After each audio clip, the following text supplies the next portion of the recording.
Assalamualaikum warahmatullahi wabarakatuh. Perkenalkan, nama saya Dava Pratama Setiawan dengan 3 digit NIM terakhir 068. Saya bernomor absen 49. Jadi, ijtihad adalah sendi Islam yang ketiga sesudah Al-Quran dan Sunnah. Menurut harfiah, ijtihad berasal dari kata ijtahada, artinya mencurahkan tenaga, memeras pikiran, berusaha sungguh-sungguh, dan bekerja semaksimal mungkin. Ada juga yang mengartikan bahwa ijtihad adalah penggunaan pendapat bebas.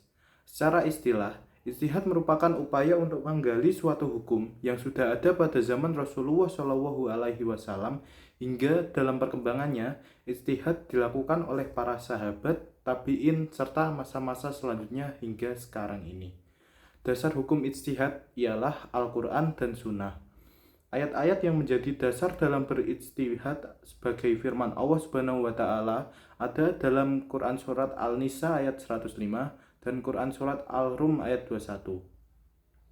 Ijtihad ini memiliki 3 jenis, yaitu yang pertama ijtihad bayani. Ijtihad bayani atau ijtihad yang berusaha untuk menemukan hukum yang ada dalam nas atau Al-Quran dan hadis. Pada jenis ini, ijtihad dilakukan ketika ditemukan adanya arti tersirat yang memiliki perbedaan dengan nas. Yang kedua, ijtihad qiyasi. Ijtihad qiyasi memiliki tujuan untuk menggali serta menetapkan hukum ketika ada kejadian yang ketentuannya tidak terdapat dalam dalil nas atau ijma. Ijtihad tersebut dilakukan dengan melihat terlebih dahulu peristiwa serupa yang dalilnya sudah ada dalam nas. Yang ketiga, ijtihad istilahi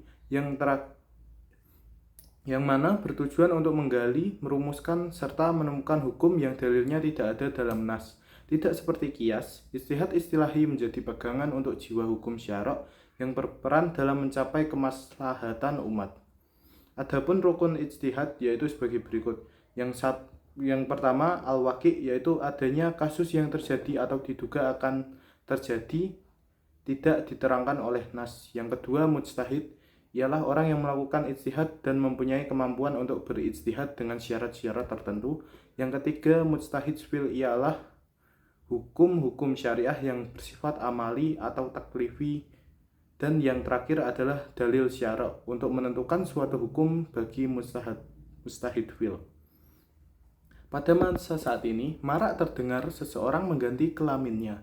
Ijtihad tentang ganti kelamin dalam Islam adalah topik yang kompleks dan masih menjadi perdebatan di kalangan ulama.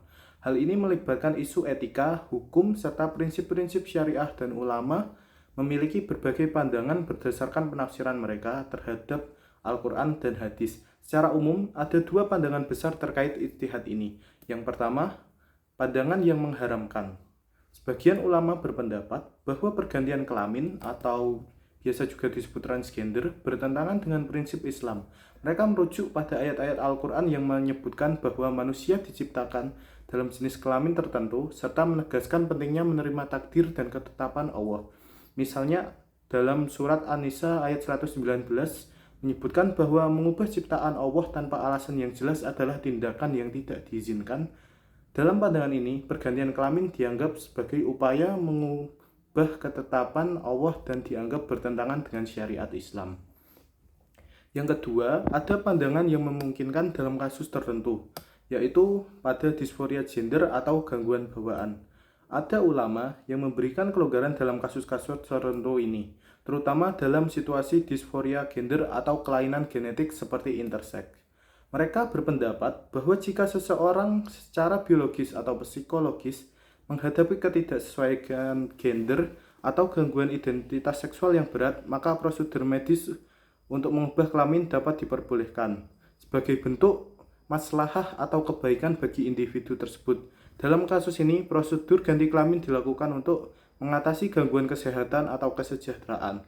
Ijtihad ini berlandaskan pada prinsip darurat dan konsep maqasid syariah atau tujuan syariah untuk menjaga kehidupan dan kesehatan manusia. Dapat disimpulkan, jika pergantian kelamin hanya untuk penampilan semata-mata, maka haram hukumnya. Sekian dari saya. Wassalamualaikum warahmatullahi wabarakatuh.